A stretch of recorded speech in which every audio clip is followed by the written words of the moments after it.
ya estamos aquí de nuevo. Buenas noches. Empezamos una nueva edición de La Alameda, en este caso para hablar un poco de la víspera de la campaña electoral que empieza el próximo viernes, día 3, para hablar un poco de asuntos en los que interviene el Gobierno central, asuntos en los que interviene también la Junta de Andalucía y proyectos que se han ido anunciando en los últimos días y últimas semanas, y también en proyectos que interesan con vista a los próximos meses estivales. Y para ello pues no tenemos otra idea que traer al responsable, al subdelegado del Gobierno aquí en Málaga, a Javier Sala. Buenas noches. Hola, ¿qué hay? Buenas noches. Y luego, cuando despidamos a nuestro invitado, pues vendrá la delegada de la Junta de Andalucía, Carmen Casero. Y para hablar con todos ellos, pues tenemos a Antonio Montilla. Buenas noches, Antonio. Buenas noches. Javier Recio y Ana Pérez Brián. Hola, buenas noches. Y sobre todo tenemos a ustedes, que esperemos que cada vez sean más y que podamos hablar y pasear por esta alameda de la información en la que cada jueves intentamos pues, bueno, aportar un poquito de contexto, de información, de noticia y también de entretenimiento. Y bueno, es imposible, vamos a hablar de muchos temas que le afectan a la subdelegación y en este caso al Gobierno, pero bueno, en la víspera de la campaña electoral, como ve ahora mismo lo que ya es una eterna, ¿no? Una larga campaña, ¿no?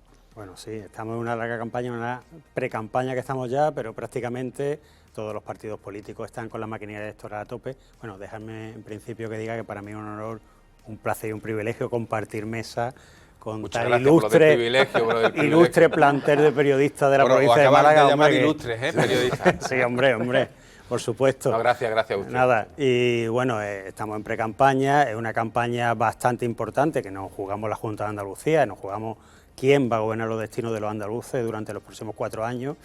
Y como digo, estamos en unos tiempos electorales bastante heteros, lo comentábamos antes, heteros y fluidos, con lo cual las encuestas no dejan de ser simplemente una foto determinada de un momento determinado y que hoy en día no se suelen cumplir después. Con lo cual, todos los partidos políticos creo que están echando toda la carne en el asador. Eso significa que lo que pretenden es romper la encuesta, ¿no? Bueno, es que las encuestas se rompen por sí solas con los resultados electorales que ha habido hasta ahora y las encuestas que ha habido previas. Sí que es cierto que marcan una tendencia, pero no marcan lo que va a ser definitivamente la decisión final del electorado, y menos en Andalucía, que hay más de un 35% del electorado que no ha decidido su voto. Entonces, pues con que un 10% de esas personas se decidan hacia un lado o hacia otro, los resultados electorales van a cambiar. Antes de empezar la charla y la tertulia, insisto que hay muchos asuntos que tratar, vamos a explicarle a nuestros espectadores qué hace un subdelegado del Gobierno. Porque todo el mundo sabía lo que hacía un gobernador civil de la época, de aquellos años. Pero ¿qué hace hoy por hoy un subdelegado del Gobierno? Bueno, pues como un gobernador civil de la época, pero rebajado en todo. Rebajado en todo, ¿no? Eso nos pasa a todos, ¿eh? Son tiempos de rebajas, ¿no? Pues bueno, lo mismo, Fuerza y Cuerpo de Seguridad de Estado y sobre todo representada al Gobierno en la provincia de Málaga, con lo cual soy su cara visible, y después la gestión de todos los órganos, organismos y competencias que siguen afectando al Gobierno de España, que son de todos los tipos, porque aunque las competencias a las comunidades autónomas se transfirieron hace tiempo, no todas las competencias están transferidas. De educación no todas están transferidas, de sanidad no todas están transferidas, bueno, y de otros muchos. Tenemos Tesorería General de la Seguridad Social, tenemos aeropuertos, tenemos puertos, que el puerto pertenece al Estado, tenemos carreteras, tenemos infraestructura, Dirección General de Tráfico, es que le he preguntado por eso, servicio de empleo. Claro, le he preguntado porque parece que un subdelegado, ¿no? Digo, la representación del Gobierno aquí en Málaga parece que tiene pocas materias, pocas competencias, cuando es todo lo contrario, ¿no? Sí, lo que somos es poco personal para todas las competencias. O sea, está reivindicando que le dé más dinero, ¿no? Sí, eso es, bueno, todo el que es funcionario en la administración pública siempre reclama más, es lógico, todo el mundo quiere estar mejor, ¿no? Y entre ellos, pues, el Gobierno tiene muchas competencias. Pero quizás esa oferta de empleo público que va a hacer, ¿no? Creo que eran, ¿no, Antonio? 40.000, ¿no? Afortunadamente ahí vamos a estar mejor, afortunadamente. Sí, una competencia que es muy importante para la provincia de Málaga y que no debemos olvidar, que es costas. Es muy importante costas, por ejemplo. Por todo lo que es el litoral, las playas, la competencia en materia de playa, de deslindes, de marítimo terrestre. Pues Montilla, que es un aficionado a los toros, un aficionado taurino, me la ha puesto en suerte, porque lo primero que le iba a preguntar precisamente era por el litoral, por las playas y sobre todo teniendo en cuenta la cercanía ya de las fechas estivales del verano. ¿Cuándo va a haber una solución, ¿no? a todo el problema de las playas, de la pérdida de arena, Pues mira, esto es un tema que daría solo Para el debate, para un programa entero. Las costas son una estructura geológica que no son inmutables ni estables a lo largo del tiempo. Es decir, en la etapa geológica de la provincia de Málaga las costas se han ido moviendo, las playas se han ido moviendo, hay acantilados que ahora son costas o playas que antes había y ahora son acantilados, es decir, las estructuras geológicas son vivas a lo largo del tiempo geológico, es decir, miles de años, etcétera.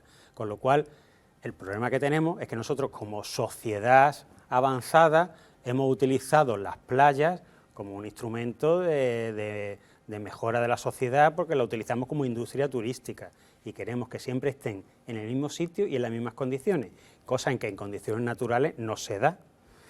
Como queremos que esté así, pues evidentemente hace falta un mantenimiento. Hay un mantenimiento a corto, medio y largo plazo. Y los tres ejes los ha afrontado este Gobierno por primera vez en la historia. Es decir, por primera vez en la historia tenemos un plan a largo plazo, a 100 años vista y 50 años vista, que lo presentamos el pasado 19 de abril a la subdelegación del Gobierno, un plan que se ha trabajado con él durante 2 años, con la Universidad de Cantabria, que es la mejor especialista en costas en España, y junto con otros organismos internacionales, la Unión Europea, y en el que han participado todas las administraciones públicas, Junta de Andalucía y Ayuntamiento, ¿Pero eso en qué se traduce? Presentando alegaciones, pues una visión de lo que va a pasar en nuestra costa 50 a 100 años vista, sobre todo atendiendo al cambio climático que va a influir en que suba el nivel del mar cierto tiempo, ¿no? Cierto espacio. Con lo cual tenemos que ver qué va a ocurrir a largo plazo, pero también tenemos a medio plazo. A medio corto plazo tenemos actuaciones de estabilización del litoral, con una inversión de 25 millones de euros en las playas de Marbella y San Pedro, en las cuales se van a montar unas ciertas estructuras. En San Pedro de Alcántara serán en torno a 5 espigones y en Marbella son 2 espigones semisumergidos de forma paralela a la costa, a 145 metros. Y bueno, eso va a suponer la estabilización de las playas que más riesgo corren actualmente en la provincia de Málaga, que son las de la costa occidental. Y después tenemos actuaciones a corto plazo de emergencia con los temporales de Levante. Todos los que somos malagueños o los malagueños de adopción que llevan mucho tiempo viviendo en Málaga sabemos que tenemos temporales de Levante importantes, sobre todo las primaveras, y el pasado mes de abril tuvimos uno grande. Entonces hemos hecho un plan de emergencia de playas con 2,1 millones de euros, que eso simplemente para reponer la arena de forma rápida para que en la temporada de verano esté la arena en su sitio. Sí, pero da la sensación... Ahí la sensación que da es que, y yo no culpo solo a este Gobierno, yo culpo ahí a todos los gobiernos que han pasado, y las direcciones de costa que suelen ser bastante restrictivas a la hora de colocar espigones o emergidos o sumergidos. La Costa del Sol no puede esperar 50 o 100 años para darle una solución definitiva a las playas. Ese es el clamor que hay en toda la economía turística de Málaga. Y los propios ayuntamientos, del color que sean, y los chiringuitos que están en primera línea de playa. Entonces hay una especie de sensación de que hay un abandono absoluto, que lo que hace es un parche de mover la tierra de un lado para otro, del Levante a la zona de Poniente y al contrario.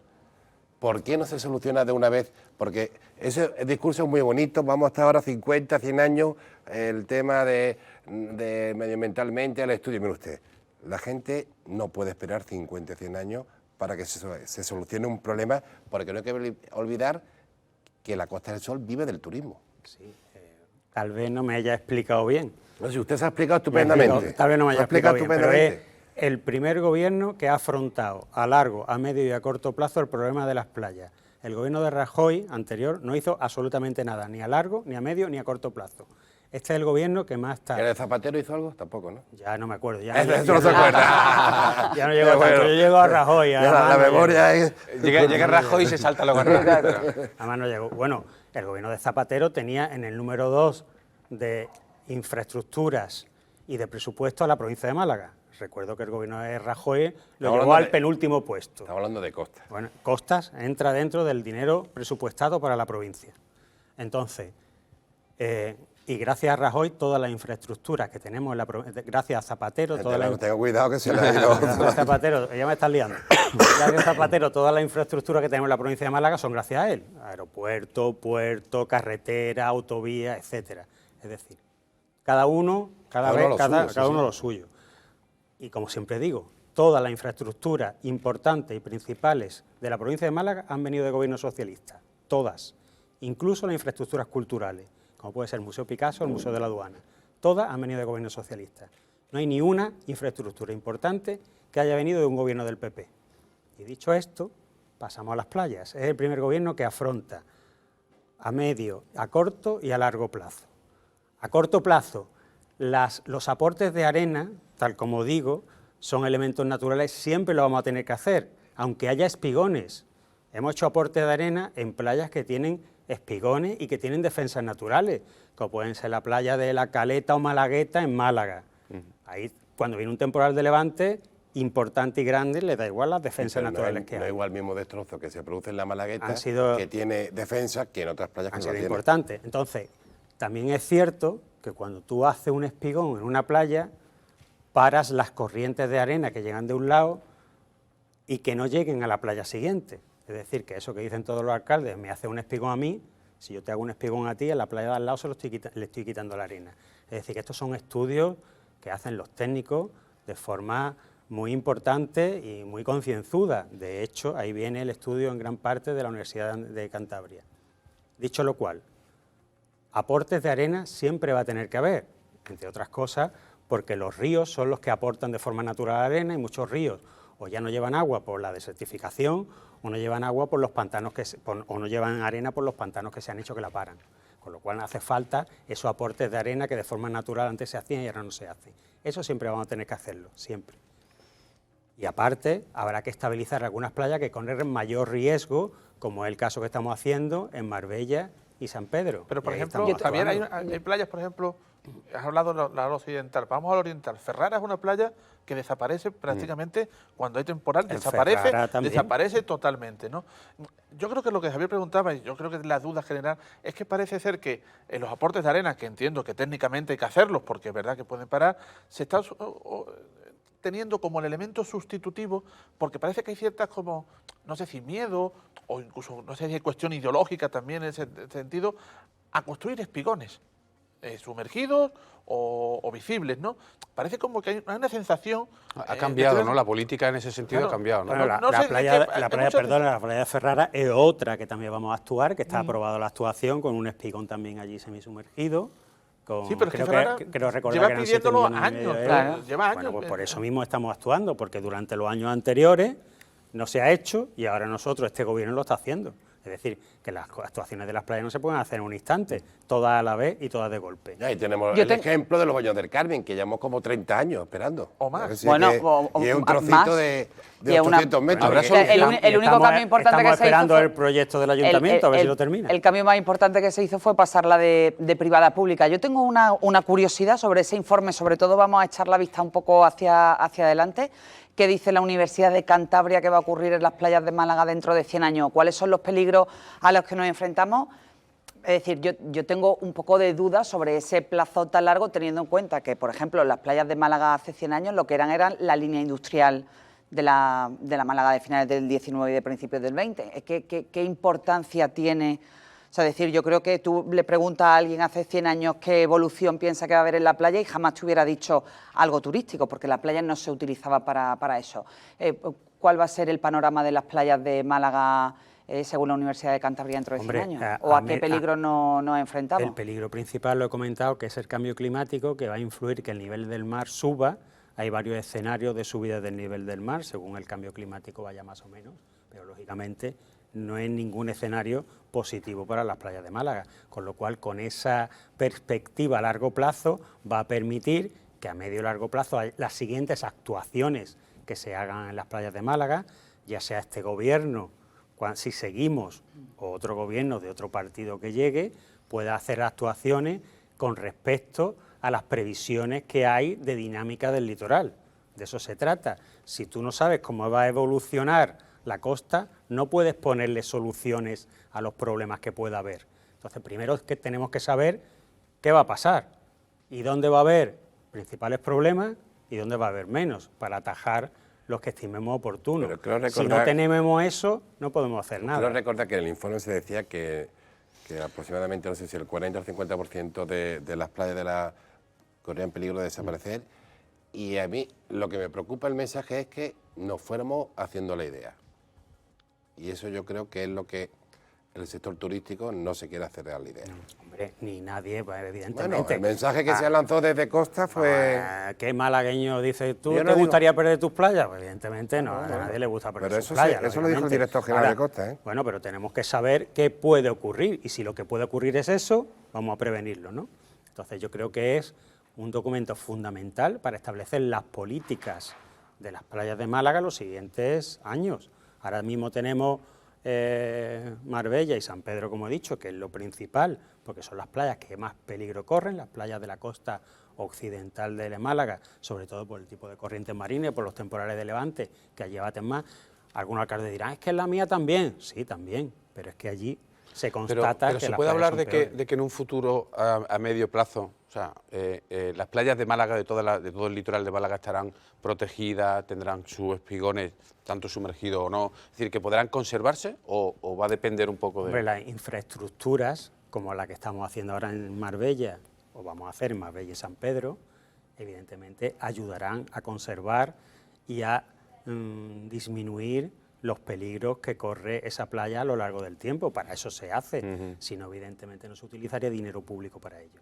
Y eso es lo que está empeñado este gobierno y lo que espero que esté cualquier gobierno que llegue en el futuro empeñado, porque nos va a nosotros, pues, nuestro... Pero es llamativo que, por ejemplo, lo que son las playas de Pedregalejo, eso sería impensable hoy, ¿no? Ese modelo, ¿no? Ya, claro, ese modelo hoy prácticamente no se hace. Bueno, a nivel técnico yo ya no me meto porque no soy técnico de dinámica costera, son ¿no? playas artificiales que se hicieron en Málaga. Yo recuerdo de pequeño que la Caleta no existía como playa, eran rocas, ¿no? La Caleta ni Pedregalejo. Claro. Antes de pasar ya a otro asunto, ¿qué va a pasar con los baños del Carmen? Es decir, ¿cuándo crees que habrá algún día en el que se pueda afrontar el proyecto? Estamos ahí, el proyecto constructivo del Ayuntamiento de Málaga está ahí, lo que compete a Costas, que es la playa de al lado, también va para adelante.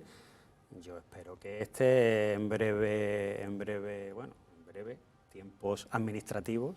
Los tiempos administrativos breves son unos cuantos años. Sí, ¿no? Bueno, en breve, en tiempo administrativo, esté todo listo. Bueno. Pero bueno, lo que compete a varias administraciones, pero que las varias administraciones, yo no hablo por el Ayuntamiento de Málaga, pues nosotros estamos empeñados en sacarlo adelante y me imagino que el Ayuntamiento de Málaga también, pues supongo que se sacará adelante en cuanto antes. Pues vamos a saltar de tema porque hemos estado antes de comenzar, fuera de cámara, hablando del tren de cercanía, sí. Antonio.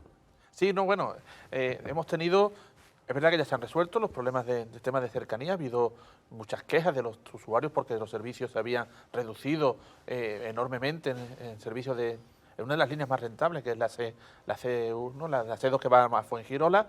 Ha habido problemas también con los AVE, que la frecuencia se ha reducido también de los viajes con Madrid.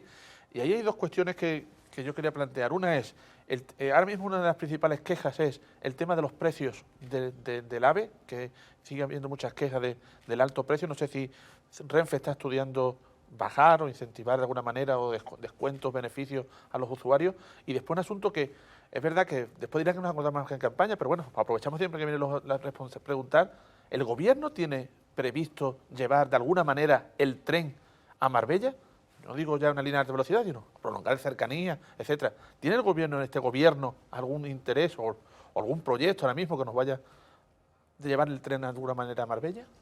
Bueno, vamos por partes. Lo primero es, me has comentado los precios los precios del AVE. Los precios del AVE. Bueno, los precios del AVE, Renfe es una empresa pública y como empresa establece sus precios a nivel nacional, tiene una serie de criterios para establecer los precios, igual que establece el de otra línea, establece el de Málaga, es decir, no hay ninguna discriminación dentro de los criterios que tiene para establecer precios de kilometraje, de frecuencia, etcétera, establece sus precios, con lo cual yo ahí no te puedo decir nada. Sí sé que, bueno, que en España se están implantando líneas nuevas de low cost, ¿no? De low cost, y con lo cual pues ahí imagino que será beneficioso para todos, ¿no?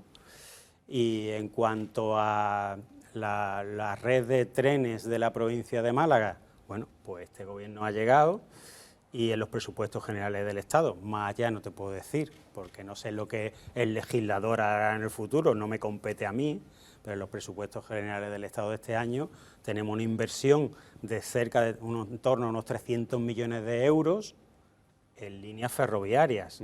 Sobre todo una línea estratégica. Pero esa es la de Bobadilla, ¿no? Española. Eso de Bobadilla, Algeciras. Una línea estratégica que es a nivel europea y a nivel española y sobre todo para las comarcas de Ronda y Antequera, base fundamental, que la línea Algeciras-Bobadilla, que creo que esa es la conexión con el puerto seco de Antequera, sobre todo. Sí, pero bueno, eso se está haciendo, por eso no le he preguntado, porque eso se está haciendo, que además es muy importante, como usted bien dice. Están los presupuestos generales del Estado de este año. Y después, este año también, tenemos 46 millones de euros en mejorar las 2 líneas de cercanías, tanto de Renfe como de Adif, de mejora de infraestructura, de catenaria y de estaciones de las líneas de cercanías del C1 y el C2, 46 millones de euros para este año. Son las inversiones más importantes en tren en la provincia de Málaga en la historia. Lo que pasa es que luego no hay maquinista. Bueno, claro, pero hay cierta sensación Javier, después, eso está muy bien. Yo entiendo, bueno, pero eso está aprobado y se está haciendo. Y me parece perfecto, pero este gobierno que ha hecho de la movilidad sostenible uno de sus ejes y además está incluido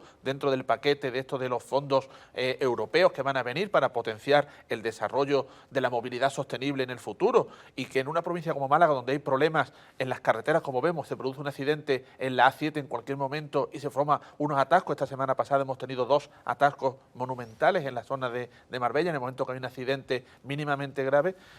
Hay que potenciar la movilidad sostenible en una provincia que es la que más crece de toda España y fundamentalmente en su eje litoral, y Marbella, que es una de las grandes ciudades españolas. La ciudad mayor de 100.000 habitantes que no tiene una tren. Conexión de...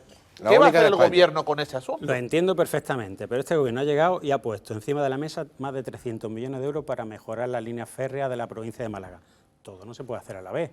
Bueno, pero eso es como decirle qué hora es, dice manzanas traigo. No, lo que estamos hablando es que no solo... Este problema de Marbella... política. Pero que no solo el gobierno del PSOE, de Pedro Sánchez. Si han venido 2 ministras... No ha surgido ahora. Claro, si han venido varias ministras del PP y ministros y han anunciado Ana Pastor, Íñigo de la Serna fue lo que me podemos mencionarlo. Yo creo que incluso no estamos hablando de partidos, no estamos hablando porque incluso miembros del PSOE ya han comentado que se está trabajando en algún proyecto, ¿no? O sea, Nacho López incluso comentó en este programa que se está trabajando en ello, ¿no? Entonces la cuestión Nacho López dijo que había que haber un debatito otra vez de eso. Bueno, sí, exactamente, pero ¿cuál es la visión del gobierno? Claro. Es decir, es posible que hablemos a medio plazo, en 15 años, 20, 25, lo que sea, pero ¿hay posibilidades de que eso sea realidad algún día? Hombre, me estáis pidiendo un titular que yo no puedo dar el titular. No estamos pensando en eso. ¿no? Evidentemente no soy el legislador, como digo antes, yo represento al gobierno en lo que hay en el gobierno actualmente y lo que se está haciendo actualmente, que son los presupuestos generales del Estado aprobados, no como la Junta, que no los tiene aprobados, pero el gobierno los tiene aprobados, que tiene 300 millones de euros en infraestructura ferroviaria. Si queréis que me moje un poco más, lógicamente, yo creo que las infraestructuras ferroviarias son una prioridad en la movilidad sostenible, como decía, en el futuro, y creo que va a ser un eje en los próximos años. No va a dar el titular. No va a dar el titular.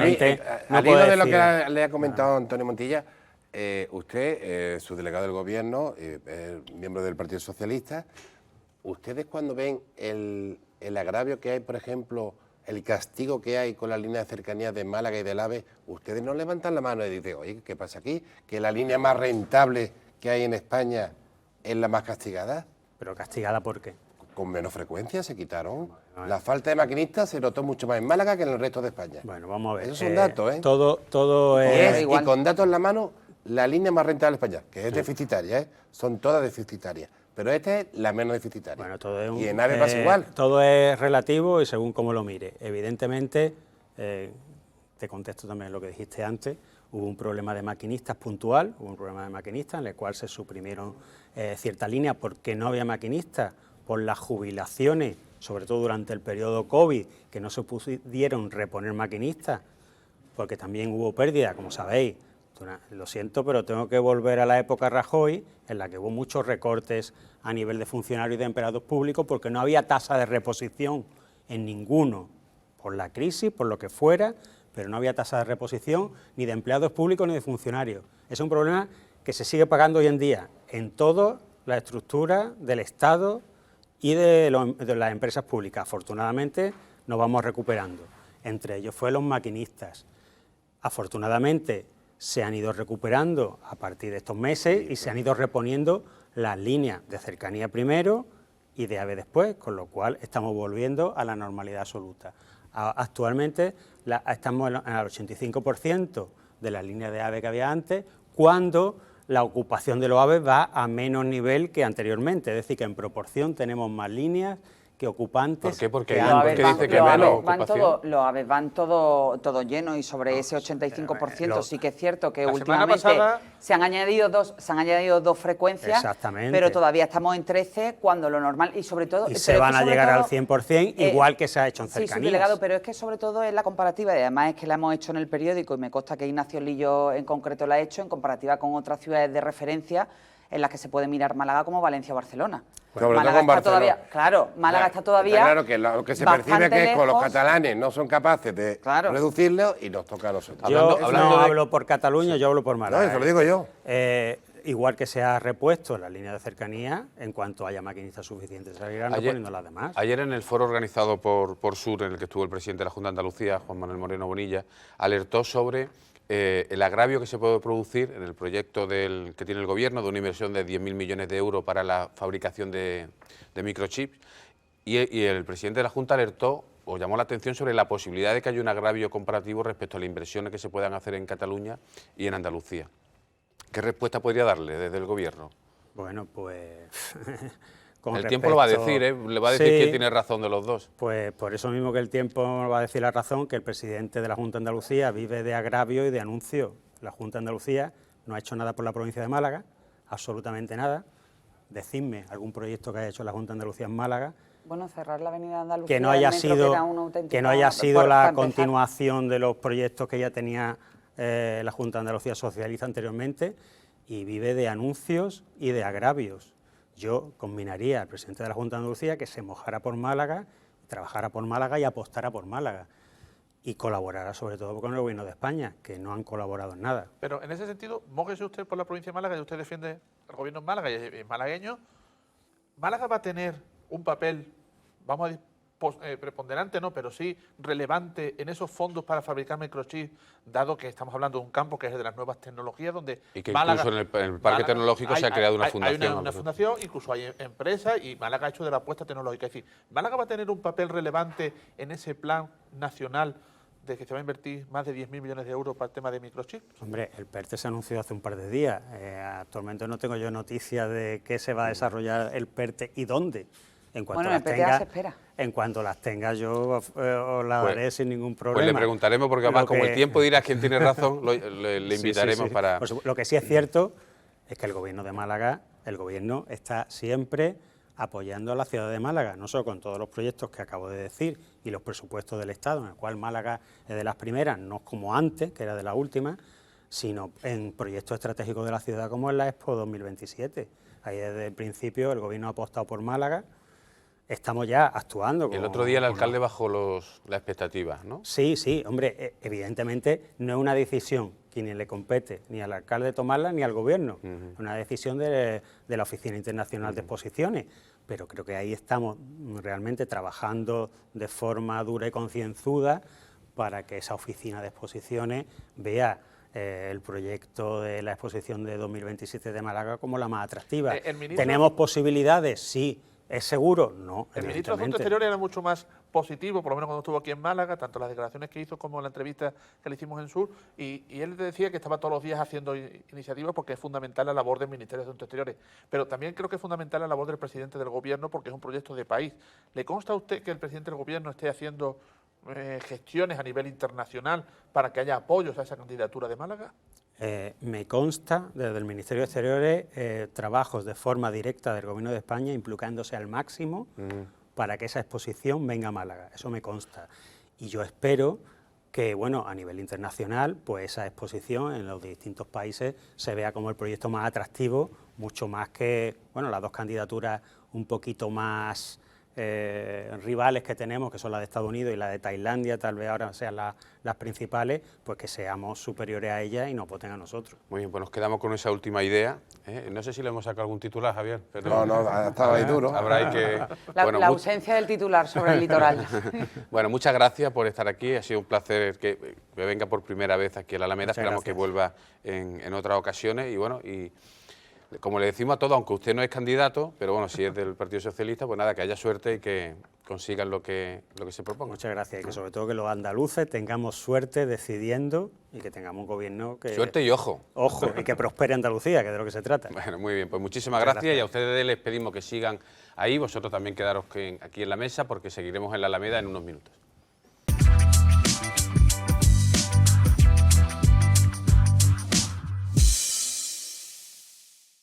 Ya estamos aquí de nuevo.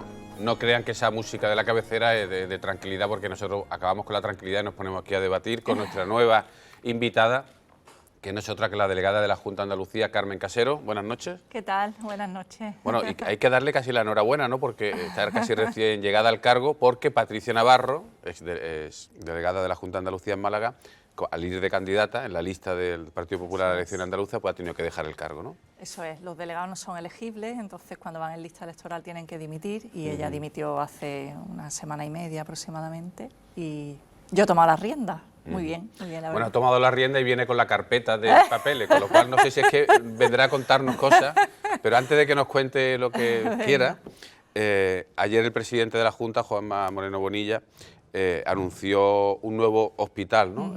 Una operación que consiste en convertir el Hospital Pascual, el antiguo hospital militar, que no sé si usted se acordará del Hospital Militar, yo creo que es muy joven para que se acuerde. No, yo he estado ¿Sí? en el Hospital Pascual. No, en el militar no. En el Pascual. Bueno, pues convertir el Hospital Pascual en un hospital público, sobre todo para, mientras se construye el tercer hospital en la zona del Hospital Civil, pues para poder, digamos, disminuir el déficit, sobre todo de cama y de atención que hay en la provincia, ¿no?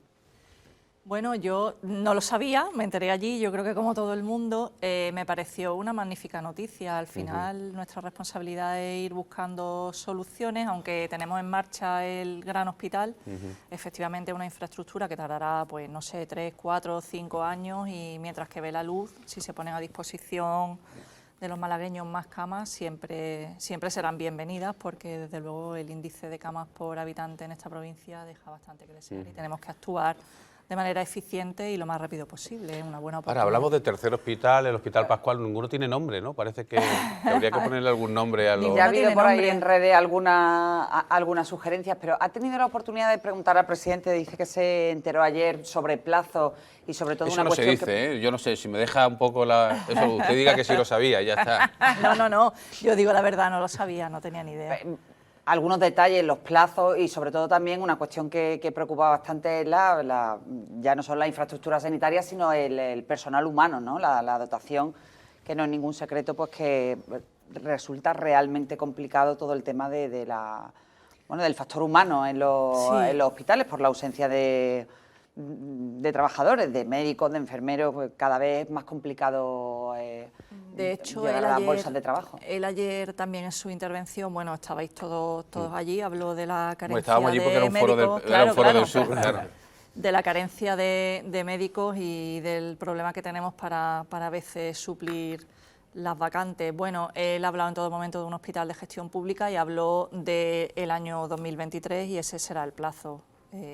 Con seguridad, vamos. Pero hay una cuestión ahí que es fundamental, porque él dijo, oye, este será el cuarto hospital, es decir, no va a estar adscrito ni al actual regional, el antiguo Carlos Haya, ni al clínico.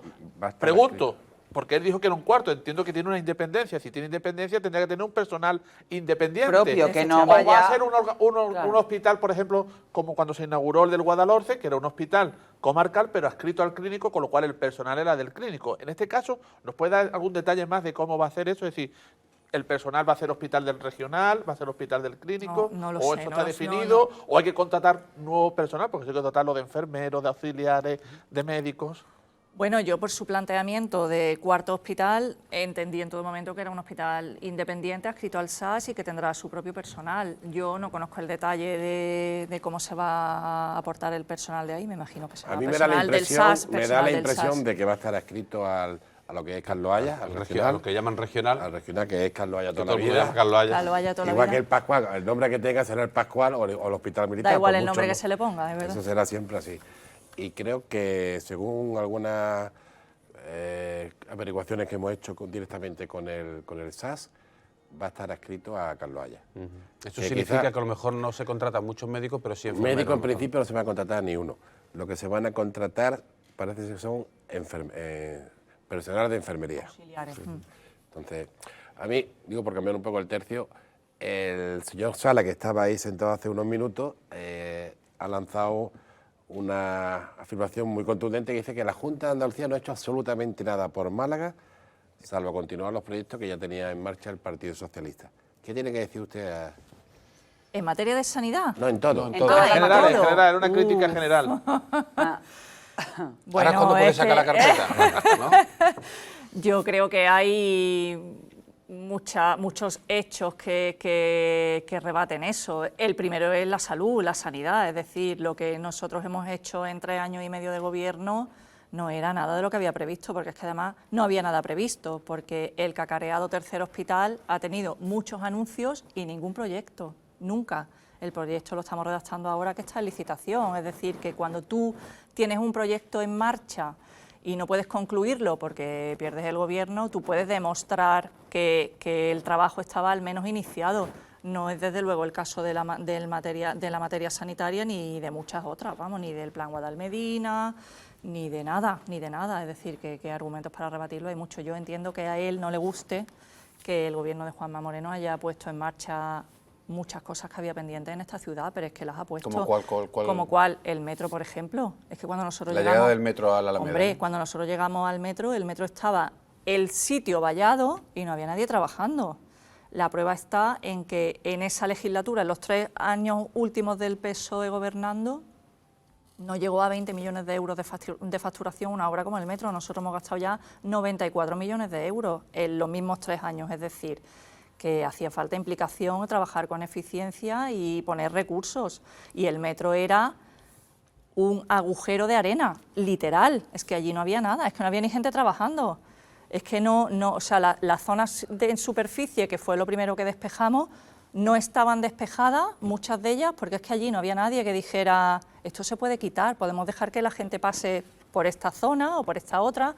No había una planificación, había un montón de pliegos sin redactar de contratos de suministros que hemos ido haciendo nosotros en estos 3 años, es decir, no había proyecto, no había ninguna intención de seguir, era una obra que yo creo que ya les sobrepasaba y no sabían cómo abordar y además no se asignaban recursos económicos. Es que una obra de esta envergadura, o tú presupuestariamente lo prevés y lo vas ejecutando, es que es imposible que salga. Solo con compromiso en medios de comunicación o con una visita de una consejera no se hace una obra de esta envergadura. Una duda sobre el metro precisamente y el tercer hospital. Me acuerdo que uno de los principales motivos de fricción en la pasada legislatura con el anterior gobierno de la Junta Socialista era el debate sobre la llegada del metro al civil por superficie o subterráneo. Bueno, parece ser que por supuesto lo de superficie se ha descartado, pero precisamente lo que se argumentaba era que aquello estaba firmado y que hacerlo de manera subterránea iba a implicar una especie de penalización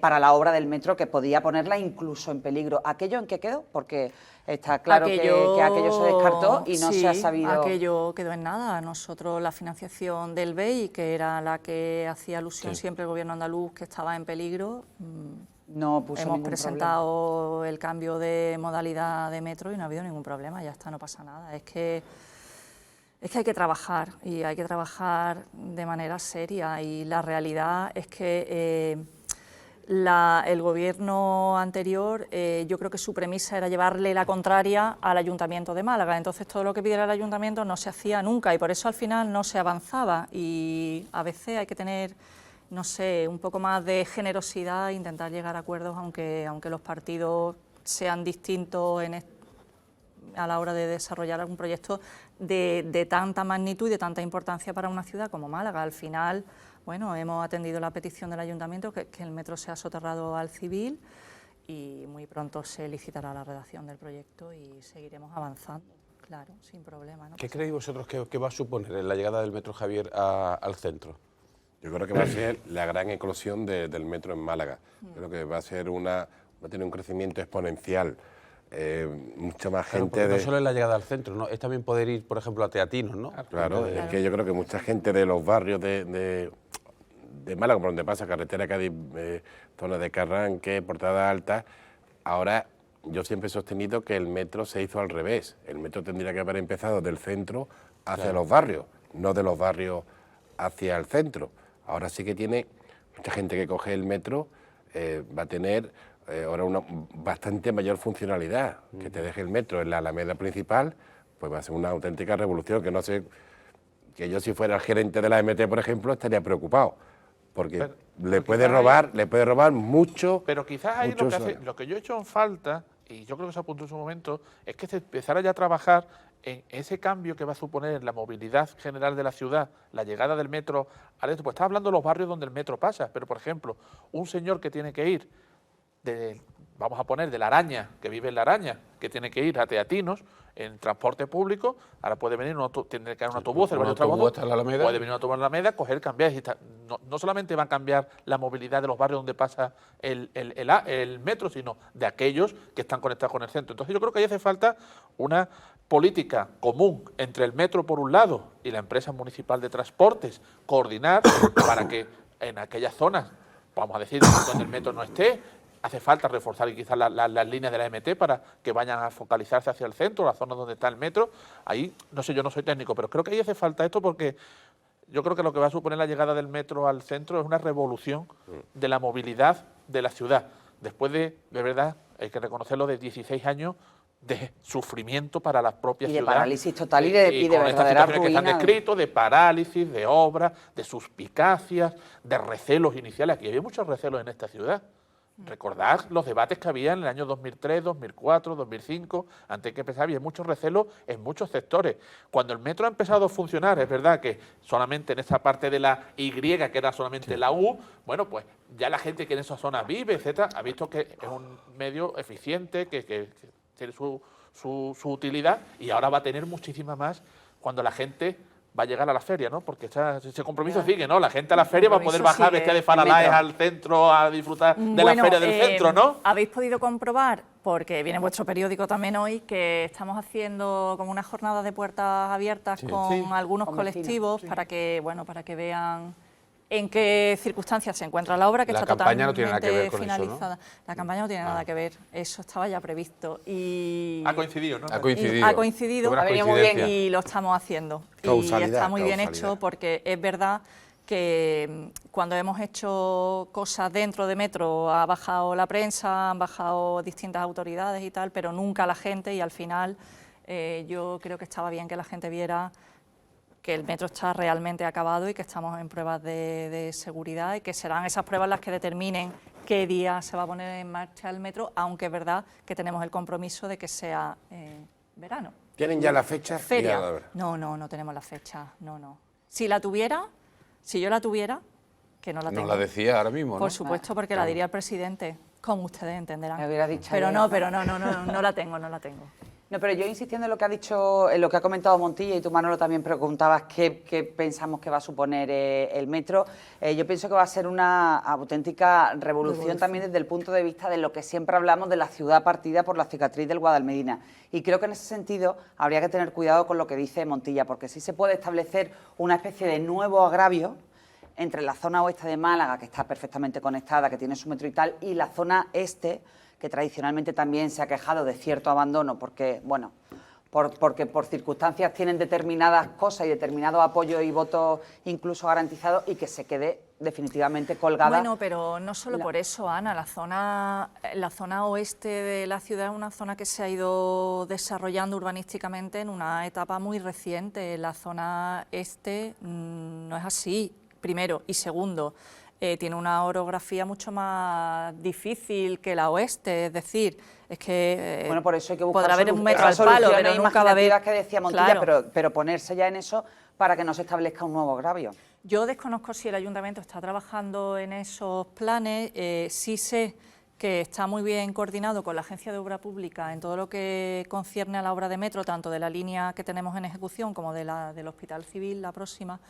y me imagino que lo tendrán previsto, pero es una información que no tengo, la verdad. Conmigo no lo han hablado, pero yo no creo que lo estén obviando, Pero porque estamos para la hablando- MT será un impacto. La MT, pero también quería añadir que también es el consorcio metropolitano. Es decir, Sí. tenemos una subestación Claro. de tren, perdón, de autobuses en la Muelle Heredia, es decir, en pleno centro de la ciudad, que también habrá De todas que formas, poner está el en proyecto relación. litoral, ¿no? El eje Cla- litoral. Sí. Claro, sí. Que el alcalde, no sé si...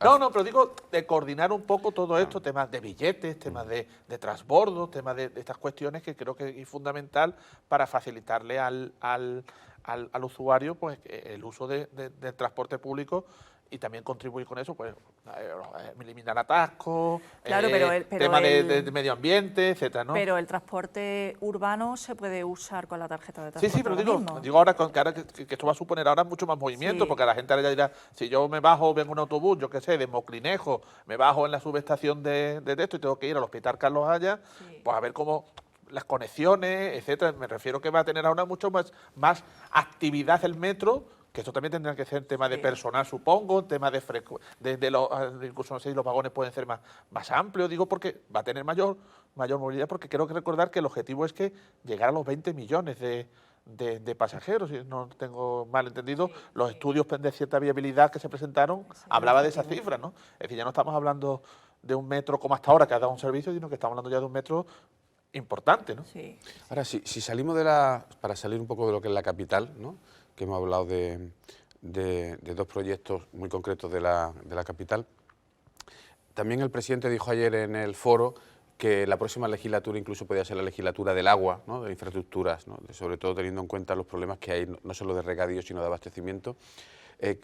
¿Cuál es la situación actual en este sentido de proyectos de infraestructura hidráulica y qué es lo que se va a avanzar en los próximos años si siguen ustedes en el gobierno? Claro. Sí, como dijo el presidente ayer, efectivamente tenemos sobre 300 millones de euros en obras en marcha, obras todas de carácter hidráulico, muchas de ellas nuevas, no estaban previstas ni proyectadas, ni siquiera era intencionalidad de los gobiernos anteriores sacarlas a concurso. Y bueno, las obras hidráulicas es verdad que tienen un desarrollo complejo y largo, es decir, que yo estimo que a lo largo de la siguiente legislatura podamos ver realmente alguna infraestructura terminada. Yo creo que la más importante es la EDAR de Guadalhorce, sí, que andamos también con la tramitación y que confío en que podamos iniciar la obra lo antes posible. Claro. Pero ¿por qué esa dificultad, y hago la pregunta también a todos vosotros, por qué esa dificultad en afrontar grandes infraestructuras, ¿no? en relación con el agua, ¿no? Me refiero, por ejemplo, al recrecimiento de la Concepción, al trasvase, la conexión, por ejemplo, de la Costa del Sol occidental con el pantano de la Viñuela, el de Iznájar también. ¿Por qué hay esa dificultad para afrontar grandes obras, ¿no? Bueno, yo creo que uno de los problemas es porque interviene siempre más de un organismo y eso dificulta siempre... Eso es lo que dijo ayer, ¿no? Claro, eso dificulta siempre mucho la tramitación porque la administración en sí, actuando unilateralmente, ya es bastante lenta y tediosa, ¿no? Cuando intervienen más de una administración o una administración con algún otro organismo de carácter público, eso ya de entrada hace bastante lento todo el proceso. Bueno, es que la realidad es que llevamos 3 años de gobierno y que la planificación ha habido que materializarla en proyectos y licitarlos y ponerlos en ejecución, y eso tiene un periodo de tiempo que es necesario para ejecutar la obra y no tiene, no tiene más historia. El problema de la patrimonialización que hay, ¿no? Que el agua. Cada pueblo por la que pasa el agua se cree que el agua solo es suya y entonces no quiere darla al pueblo vecino, a la comarca vecina o incluso entre comunidades, claro, ¿no? Aquí en España hubo un plan hidrológico nacional, que Zapatero pues lo fulminó, porque para hacer una gran política hidráulica solo se puede hacer cuando gobierne un partido prácticamente en casi todas las instituciones. Y casi en todas las comunidades. Porque si no es prácticamente imposible. De todas maneras, teniendo en cuenta ese factor y el que ha dicho también antes Carmen, que eso, yo creo que también hace falta muchas veces la voluntad política. Es decir, cuando concurren muchas administraciones hay siempre un ejemplo, ¿no? Y aquello incluso lo bautizó Elías Bendodo como el espíritu del caminito del rey. Ahí combinaban muchas administraciones, todas de distinto color político. Se habló durante años Hubo una decisión política de hacerlo y se hizo. Está ahí como un referente hoy de una infraestructura turística y medioambiental importantísima. Yo creo que en la política del agua, a pesar de que intervengan muchas administraciones, hay que tener voluntad política de hacer las cosas. Es decir, el recrecimiento de la concesión, donde parece que todo el mundo está de acuerdo en que es necesario para no desperdiciar agua en una zona que es deficitaria. No, todo el mundo, no, el PSOE no está de acuerdo. Bueno, quiero decir, los técnicos te hablan, hace falta una voluntad política de abordar ese problema. ¿Qué pasa? Que parece que no queremos afrontar grandes infraestructuras. ¿Por qué? Porque el miedo a que haya determinados colectivos que protesten es lógico. Están protestando en la Edad Norte, hay un grupo que está protestando y la Edad Norte se está, aparte administrativamente, porque ahí y algunos partidos que estaban en principio apoyándola ahora han dado marcha atrás y están respaldando, ¿no? Incluso la semana pasada estuvo Vox allí diciendo que si por ello, que puede ser socio del Partido Popular en el Gobierno de Andalucía, está diciendo que si por ello fuera, la Vega de Mestanza no se toca, con lo cual la Edad Norte, que es fundamental para todos los tratamientos del agua de la zona de Málaga y todo lo que son los alaurines, una zona muy densamente poblada, pues se puede quedar paralizada porque es una infraestructura y se está utilizando también políticamente por parte. Es decir, yo creo que hace falta una concienciación también por parte de todos los partidos de que en Málaga hace falta una política hídrica muy importante porque es una zona muy deficitaria y lo decía ayer el presidente, pero es que ya te lo están diciendo los técnicos, las arquías de los sitios donde menos está lloviendo por el cambio climático.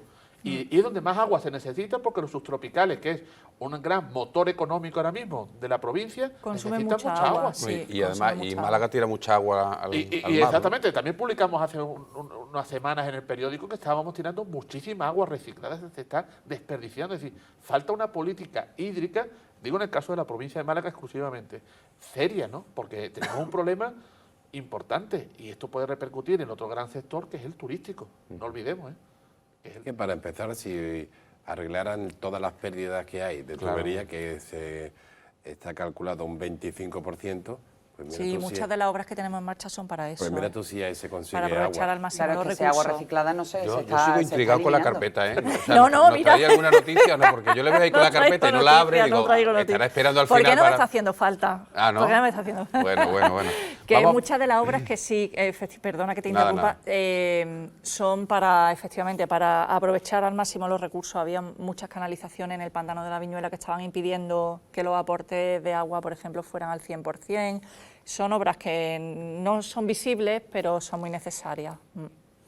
Le voy a preguntar, vamos a dar un salto, porque Venga. ya estamos en la recta final, vamos a hablar un poco de política. Antes de preguntarle qué cree que va a pasar el 19J, ¿cree que es un nombramiento así, un nombramiento de cuánto va a estar? Un mes, ¿no? Más o menos, ¿no? O Bueno, un poco sí, más, ¿no? sí, un Algo mes, más un de mes y medio, final de julio, 1 de agosto, hasta que haya gobierno. ¿Cree que es un gesto del partido también de confianza y que puede tener continuidad? ¿O en Bueno, el caso de que gane? A ver, exacto, primero tenemos que ganar, por supuesto yo... Ganar y gobernar. Ganar y gobernar, exacto. Ya no vale ganar solo. Ya no vale ganar. Yo lo asumo como un gesto de confianza absoluta del partido y lo agradezco enormemente.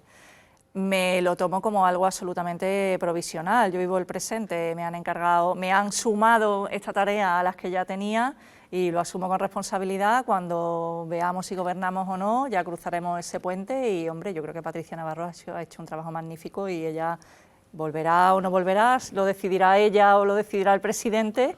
Bueno, es una y de yo las mujeres de encantada. confianza del presidente, de Elías Bendodo, ¿no? Del presidente del partido en Málaga, ¿no? Yo sí. Sí, ¿no? Yo, bueno, eso tendría que decirlo él. Hombre, Yo usted- llevo usted mucho lo tiempo, sabrá, ¿no? Si yo tiene la llevo confianza, mucho ¿no? tiempo trabajando con Elías en política desde nuevas generaciones, sí, Yo mucho creo que sí, tiempo. vamos. ¿Y qué le parece? ¿Qué le parece su salto a Madrid? Exacto. Yo estoy muy contenta por él y creo que aportamos mucho desde Andalucía si él está en Madrid. Creo que puede hacer un magnífico trabajo, estoy segura de que lo hará. Y bueno, personalmente pues lo echaré de menos, Personalmente, ¿contempla la posibilidad de verse en Madrid como parte de ese equipo de Elías Bendodo, de ese núcleo de confianza? Nunca me lo he planteado. Yo ahora mismo estoy ¿Pero muy estaría contenta. Yo siempre he estado a disposición del partido. Yo creo, y lo pensaba el otro día, que nunca, y es verdad lo que estoy diciendo, nunca he pedido estar en un sitio o en otro. Siempre he estado donde me han dicho que esté y en todas partes he aprendido siempre cosas magníficas. Y yo era concejala del ayuntamiento cuando me llamaron una noche para ser delegada. Y enseguida dije que sí, y la verdad es que ha sido un reto bonito y apasionante y me encantaría seguir, por supuesto. Eso ¿Qué ya cree que lo va a pasar veremos. el 19J? Uf, Es que hasta que no se cuenten los votos yo no me atrevería a decir. Las encuestas son buenas, no son favorables, pero yo opino que hay que trabajar con mucha humildad más que nunca. Cuanto más favorables sean las encuestas, hay que trabajar más seriamente y con más humildad, porque al final la encuesta que vale es la del 19. Pero Javier, se escucha mucho entre gente del PP, ¿no? Eso de que son demasiado buenas, ¿no? Son demasiado yo buenas. Creo que no se lo terminan de creer, porque hay que tener en cuenta una cosa, el Partido Popular arranca de muy abajo. De muy abajo, sí. Es que el Partido Popular de 26 tiene escaños. 26 escaños y necesita para 55, la mayoría absoluta 55. No aspira a la mayoría absoluta, no nos engañemos. Pero los resultados que se están diciendo de 46, 47, cercano a 50... Eso es casi doblar, ¿no? Casi no, casi doblar. Es que es muy difícil, El resultado del PP del año 2018 tampoco era el normal, por así decirlo, del Partido Popular en los últimos años en Andalucía, porque él tenía un suelo mucho más alto. Lo que pasa es que bajó por la irrupción de Ciudadanos, entonces hay un componente. Pero es verdad, yo creo también que pesa mucho Castilla y León. Castilla y León está muy cercano. Castilla y León, cuando empiezan la campaña electoral, le da al Partido Popular muy cerca de la mayoría absoluta y al final ha tenido que terminar pactando con Vox. Ese escenario, yo creo que en el Partido Popular sigue pesando mucho que pueda pasar lo que ha pasado, ese efecto Mañueco o efecto Castilla y León. Después está el efecto Ayuso, ¿no? Yo creo que ellos lo que aspiran es tener... El efecto Ayuso está más lejos en el tiempo. Bueno, está a un año, Antonio, que fue el 4 de mayo del año pasado. En política, un año... No, es pero un mundo, a día de hoy, una cosa que ha dicho antes Bertán, por la volatilidad que hay y porque ellos también detectan que Vox está fuerte. Sí, pero de todas maneras, yo creo que Juanma Moreno tiene más caché que Mañueco. Mañueco estaba... Sí, el contexto es distinto. El contexto es muy diferente. Muy diferente. Estaba a la sombra de Igea, tenía un vicepresidente que era... No, y que lleva gobernando el PP 30 años. Yo entiendo que el contexto es muy diferente. El PP está más cerca de producirse, de tener el Juanma, el efecto Ayuso que el efecto Mañueco. Sí, bueno, sí, yo pienso exactamente igual. La situación de Castilla y León no era igual, entre otras cosas porque en Castilla y León hubo que convocar elecciones precisamente por una ruptura del pacto de gobierno, que en Andalucía no se ha dado. No. A mí me gustaría saber en qué medida, y bueno, una cosa de la que me di cuenta ayer, en qué medida están dispuestos a integrar en el partido, en el proyecto, en el trabajo, a determinadas personas de Ciudadanos o que eran de Ciudadanos en la nueva legislatura. Por ejemplo, es que a mí ayer particularmente me llamó mucho la atención. Lleva ya mucho tiempo siguiendo, pero ver a Juan Casas en las primeras filas del... Ana, ¿de verdad te llamó la atención? Bueno, vamos a ver, me llamó la atención por la proximidad, no me llamó la atención por el personaje, ni porque esté ahora con el PP, ni porque esté buscando el sitio, pero la pregunta que le estoy haciendo sí es en el sentido de en qué medida están dispuestos a pagar favores del ayuntamiento en estas elecciones, así lo pregunto claramente, en estas elecciones autonómicas. Desconozco absolutamente. Si te refieres en concreto a Juan Casas, desconozco. Yo he oído al presidente hablar públicamente de que le hubiera gustado que los consejeros de Ciudadanos se integraran en el PP. No ha podido ser así y bueno, y cada uno hemos emprendido nuestro camino. Yo ya después los ajustes que se hagan de incorporaciones... Pero más allá del caso Casas, que es un caso que tiene unas connotaciones, pero sí cree que, por ejemplo, y usted que ha trabajado con delegados que son de Ciudadanos y el gobierno que ha tenido consejeros que son de Ciudadanos, ¿usted cree que si de Ciudadanos no tiene un resultado como auguran las encuestas que le permita tener un papel protagonista en el futuro gobierno, etcétera? ¿Usted cree que el gobierno andaluz o Juanma puede tirar, yo que sé, consejeros, por ejemplo, como Rocío Blanco, que tiene una buena imagen entre la ciudadanía, incluso dentro del Partido Popular, por la labor que ha hecho en empleo? Rogelio Velasco, por ejemplo, o delegados provinciales de Ciudadanos que también no sé, ¿cree que yo creo que Rocío Blanco concretamente es independiente, ¿no? Sí, digo, es independiente, pero bueno, que estaba expuesto por Ciudadanos. No sé qué se puede estar pasando por la cabeza del presidente ahora mismo, pero no creo que esté en esa batalla porque ¿A usted le gustaría? ¿Usted que ha tratado también con ellos? Yo he trabajado muy a gusto con Ciudadanos y yo creo que ha sido la tónica general del gobierno. A veces se confundía, ¿no? Se confundía el Ciudadano con él. Hemos formado un buen equipo, hemos trabajado de manera conjunta con un objetivo común y yo creo que eso al final es lo que nos ha permitido que acabemos la legislatura pues sentando las bases de lo que va a ser la Andalucía competitiva, la Andalucía de primer nivel, que es lo que todos queremos, Ciudadanos también. A mí me parece que el Partido Popular es un partido muy abierto y que siempre hemos estado dispuestos a que quien quiera aportar y venga a llamar a la puerta pues se sume con nosotros. Ya el contenido exacto de cómo se va a materializar esto en el futuro gobierno, yo creo que no es el momento. Ahora mismo estamos en pleno proceso, todavía ni siquiera formalmente electoral, y a ver qué pasa, y a ver qué cuentas hacemos y a ver a quién incorporamos. Muy bien, pues muchas gracias por estar aquí, que también es la primera, hoy estamos de debut. Ah, de debut. Sí, ¿no? Sí, porque Javier Sala, el subdelegado, también era la primera vez. Cierto. Y usted también, como le hemos dicho a él, mucha suerte. Muchísimas gracias. En las próximas elecciones. Y nada, le emplazamos a venir aquí, a lo mejor quizá como delegada de la Junta ya para 4 años, ¿no? ¿Quién sabe? Bueno, muchas gracias. Muchas gracias por estar aquí. A ustedes le pedimos que sigan ahí con nosotros, que volvemos en unos segundos para seguir hablando de creemos que cosas que le pueden interesar.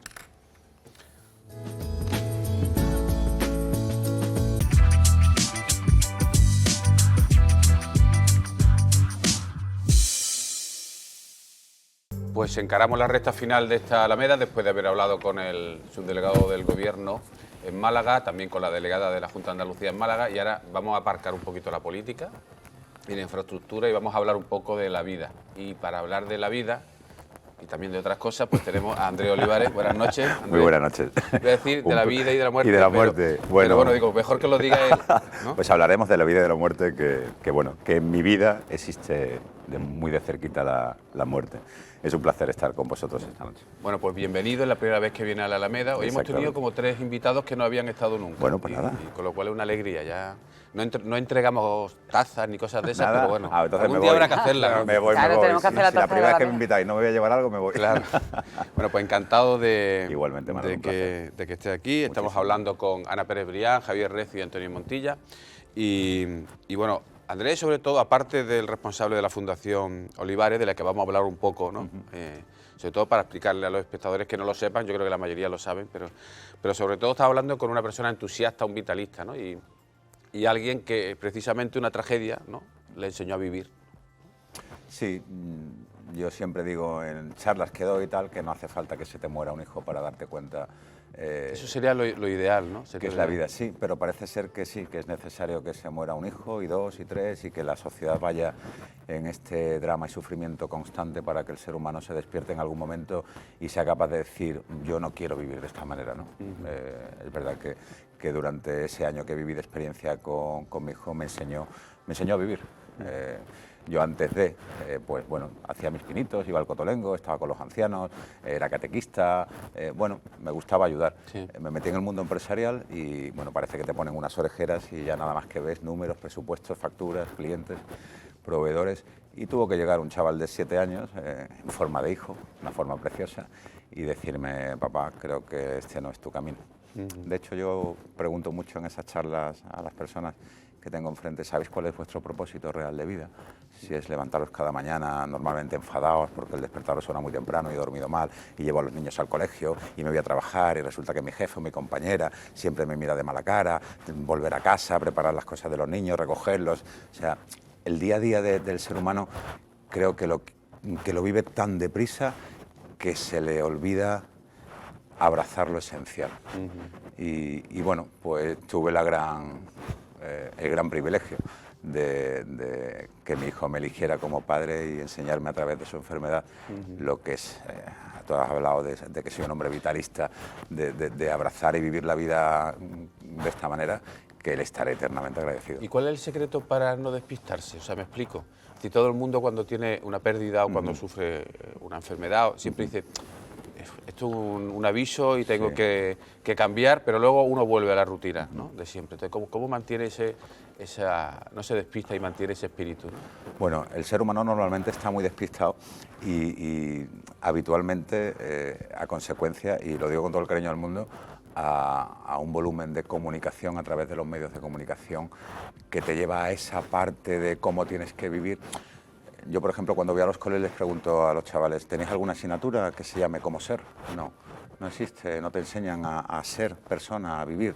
Te meten muchísimos conocimientos a nivel mental y estudia y libros e idiomas y máster y quiero que seas el mejor o la mejor preparada de tu promoción. Mi hija cuando se fue a estudiar a Madrid le dije, si no quieres, no estudies, pero quiero un título inmensamente grande que ponga persona detrás de tu sillón.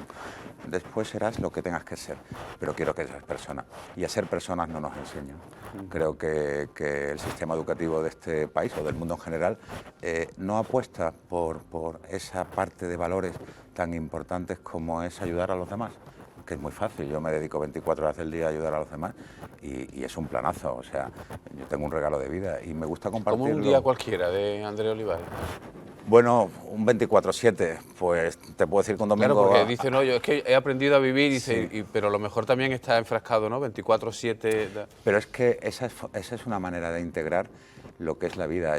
Cuando te hablaba antes del propósito de cada ser humano cuando viene a este mundo, parte de ese propósito, además de tener que trabajar, porque vivimos en una sociedad materialista y tenemos que generar ingresos, porque quien no tiene hipoteca, hijos que pagarle las facultades, etcétera, etcétera, hay una parte de entrega a los demás.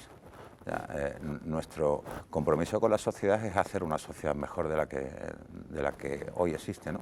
Y eso tiene que partir de la individualidad de cada uno, de comprometerse primero con uno mismo y después con esta sociedad, decir, oye, en mi entorno más cercano hay gente que necesita que le eche una mano, pero es mucho más cómodo pues vivir en la rutina diaria, engancharse, no sé, al pádel o al fútbol o a los amigos o a las fiestas o al trabajo. ¿Cuántos empresarios y empresarias son adictos al trabajo y se pierden algo tan bonito como llegar a casa por la noche y disfrutar de sus hijos? Y es una información que yo recibo mucho en las charlas que doy en los colegios. Es que papá y mamá nunca están. Yo, de hecho, no hace mucho colgué algo en el blog mío personal y lo comentaba. Ser padre, dije una burrada en aquel momento, aquí lo voy a decir más sutilmente, no es un acto sexual, es una responsabilidad para toda la vida. Y hay muchos chavales y muchas chavales que necesitan de papá y de mamá y no los encuentran, porque papá y mamá están en su día a día, en sus rutinas, en sus enfados, en su tal, y como que, bueno, los hijos ya tocarán, y los hijos crecen y llega un momento en que se marchan y te has perdido. Pero entonces, ¿crees que estamos yendo a una sociedad cada vez peor? Mira, a mí no me gusta hablar ni de mejor ni de peor, ni de bueno ni de malo, ni de bonito ni de feo, porque para mí todo lo que ocurre en esta vida es perfecto. La sociedad en la que vivimos ahora es fruto del propio ser humano, que ha sido el que ha creado la sociedad en la que vivimos, y tendrá que ser el ser humano el que dé un porracito en la mesa y diga, yo no quiero pertenecer a este sistema que me está llevando a donde no quiero ir. Pero existe mucho miedo.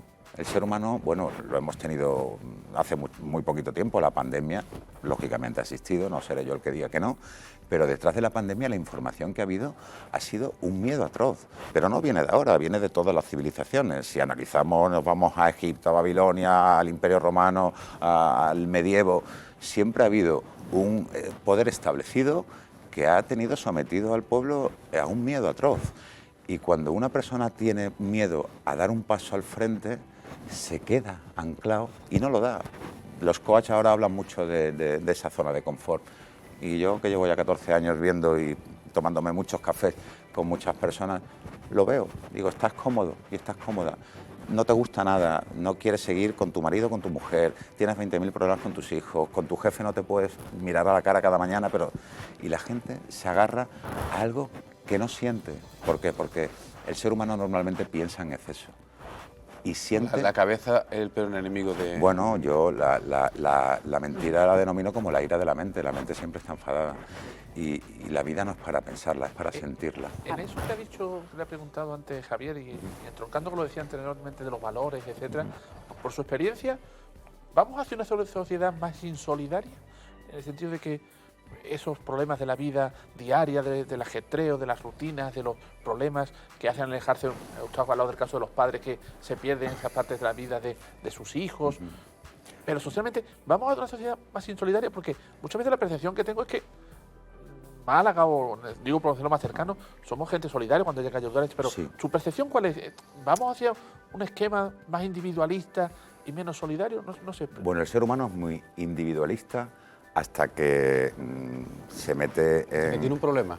Bueno, hasta que tiene un problema o hasta que se mete en el rol de grupito y ya asume no su propio rol, sino el rol del grupo.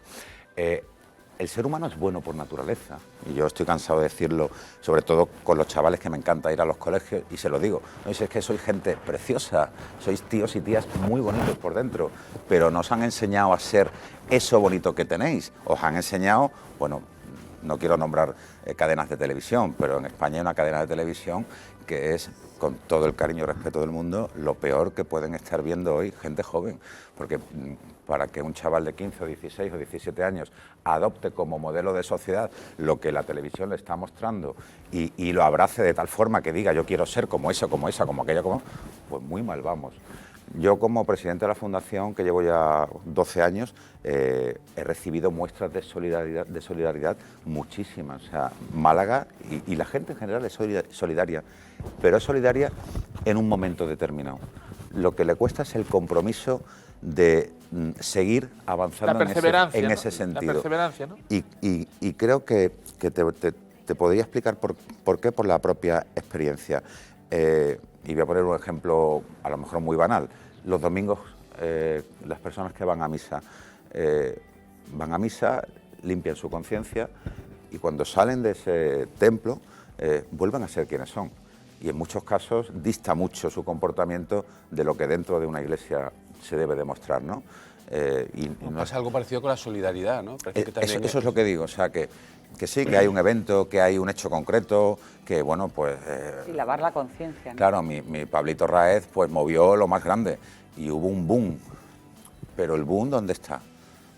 Porque el cáncer infantil o el cáncer en general sigue existiendo, la necesidad de trasplantes de médula sigue existiendo.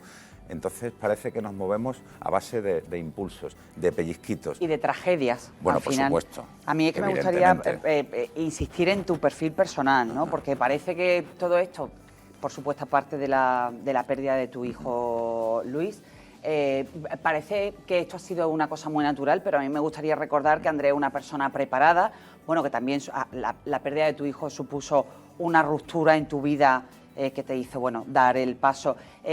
Me gustaría que contara un poco, no tenemos mucho tiempo, pero que contara un poco cómo fue ese paso de poner en marcha la fundación, bueno, que recuerdes que son de atención a niños oncológicos y de verdad me gustaría que contaras cómo consuelas, porque yo leo tu blog, leo tus podcasts, tu entrada de Facebook, cómo se consuela a un padre que acaba de perder un hijo, porque tú siempre estás ahí, a los pies de la cama del hospital. Bueno, en tu pequeña intervención... O intentas estar. Vale. ¿Y cómo lo haces? En tu pequeña intervención has utilizado 3 veces el verbo perder.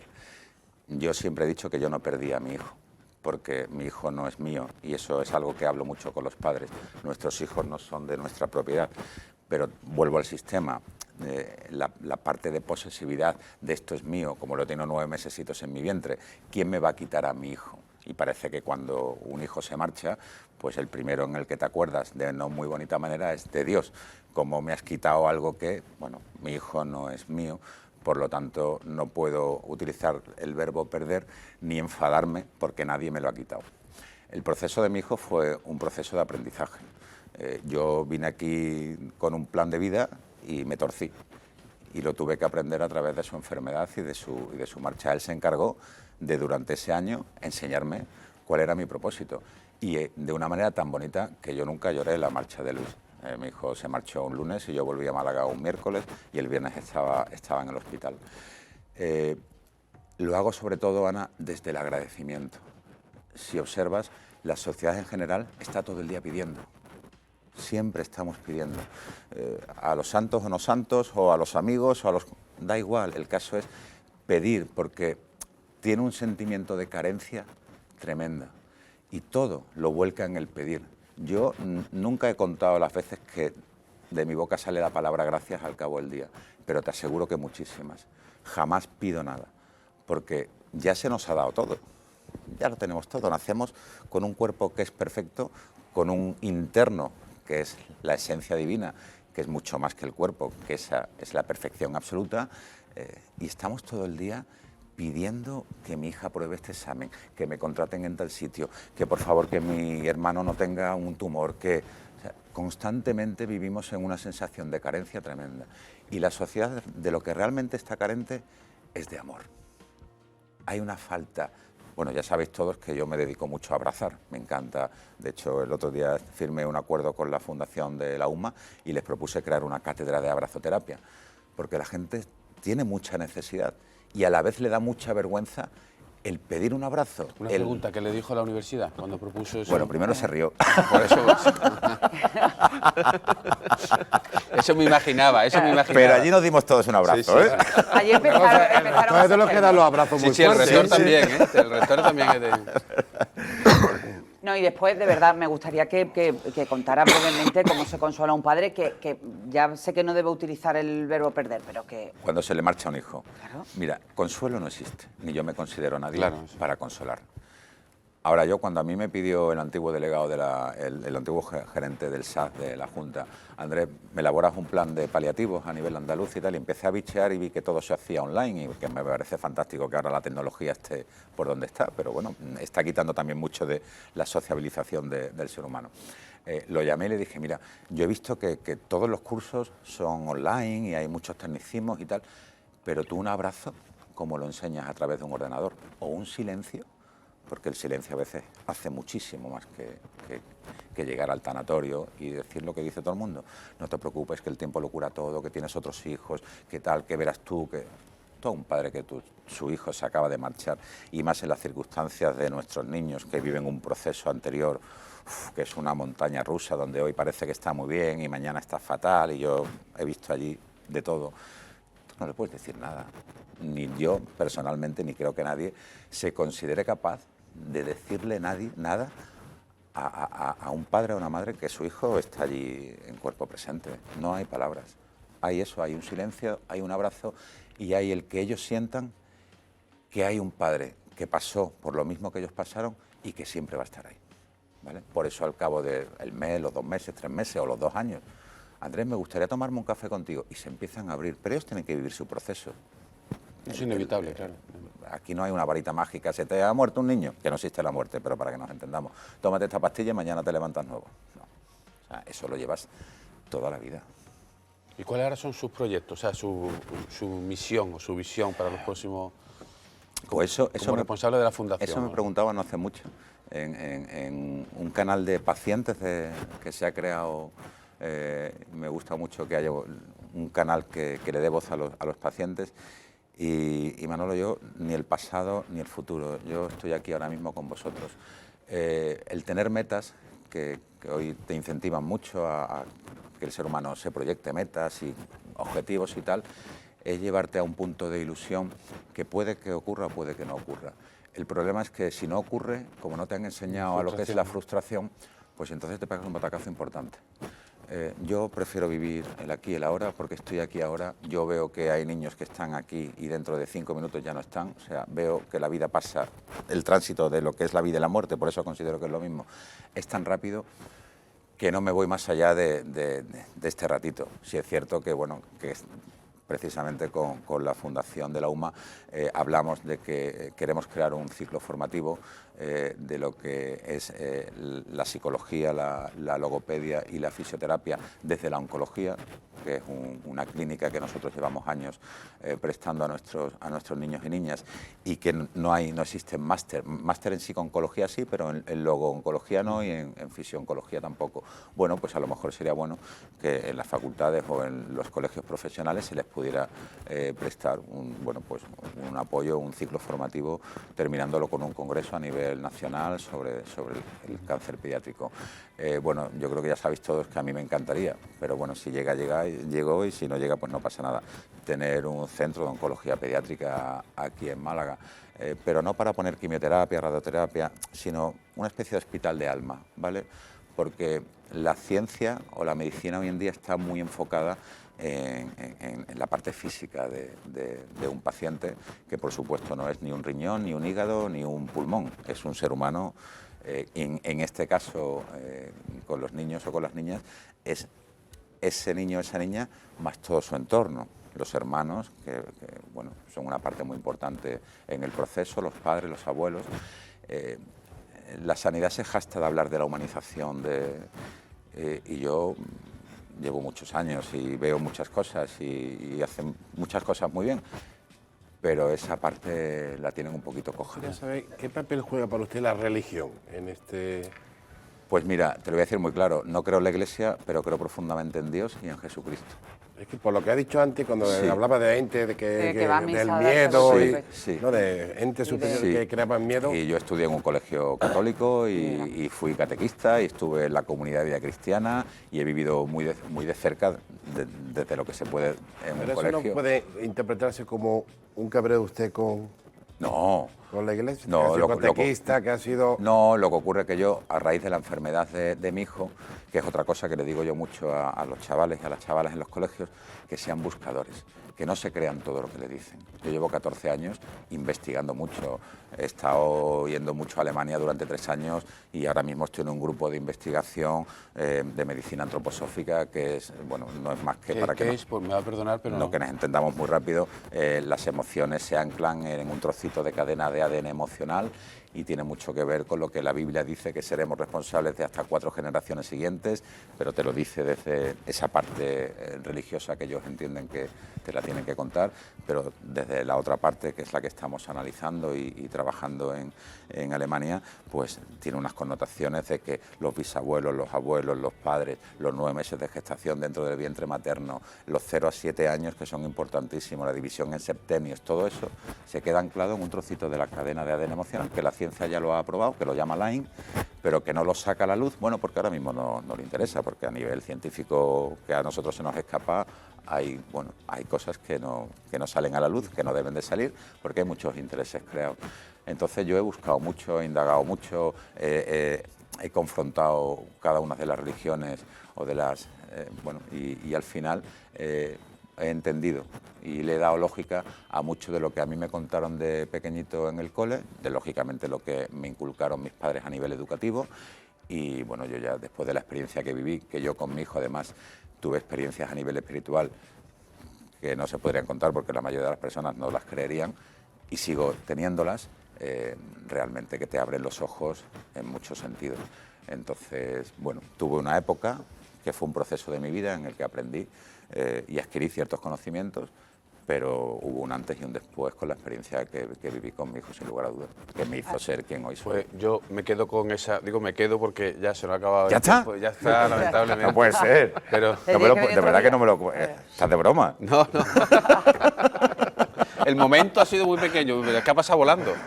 Porque tenemos... De verdad que no me lo puedo creer, pero vamos, nada, un placer. Sí. Eso es bueno, que se haya claro, pasado que se haya hecho rápido. Sí. Pero me quedo sobre todo con esa enseñanza, con esa actitud, ¿no? Que yo sigo sin saber cómo es posible mantenerla, ¿no? Que uno no caiga. Agradeciendo, Manolo. Yo le pediría a todos tus telespectadores que agradezcan cada día, que todos los días le pasan infinidad de cosas bonitas por delante y no las ven. Bueno, no es que no hayas querido, sino que hemos hablado de otras cosas, no de la Fundación, pero antes yo no me puedo resistir. El que no conozca la Fundación, ¿cómo se puede ayudar a la Fundación? ¿Cómo se puede...? Pues puede entrar en la página de la Fundación, ver todo lo que hacemos mucho. Actualmente tenemos 555 niños que atendemos desde la fisioterapia, nutrición, logopedia, la parte social, ayudas económicas, el acompañamiento hacia ese lugar al que nunca quiere llegar, que se llama muerto y al que se le tiene tantísimo miedo, pisos para familias que vienen de fuera de la ciudad y no tienen dónde alojarse. Al final le damos la mano a estas familias y las acompañamos en todo lo que ellos necesiten, porque para mí es fundamental que esos padres dediquen el 100% de su día a estar con sus hijos, porque puede ser que mañana ya no estén y no quiero que se lo pierdan. Bueno, pues vamos a convertir esto en la primera parte. Vale, ¿no? y le falta una segunda. Te volvemos a invitar. Te volvemos Mola, a invitar mola. porque... ¿De verdad? Hombre, hecho. Lo estáis viendo, ¿eh? Aquí, y lo están viendo ellos también, así que... El compromiso queda sellado. Hombre, por supuesto queda sellado. O sea, que ya saben que el próximo no, porque hay un debate político que eso... No, bueno, yo en política no, pero a ese no me invito. Pero a la vuelta sí vamos a volver a vernos y intentaremos haremos así como un hueco para que... Estiramos un pelín. Oye, muchísimas gracias, Andrés, como siempre. A ti y a vosotros, de verdad. Gracias, Antonio, Ana y Javier, y por supuesto gracias a todos ustedes, que yo creo que puede parecer paradójico, pero esto es un chute de energía, ¿no? De vitalidad. No dejamos de ser energía. Claro, o sea que muchas gracias por las dos cosas, por estar aquí, por este chute de energía que acaba de darnos y que espero que haya ido a través de las ondas su televisión. Así que le esperamos la próxima semana. Gracias como siempre por estar ahí en esta producción de 101 Televisión, el periódico Sur, y hasta el próximo jueves.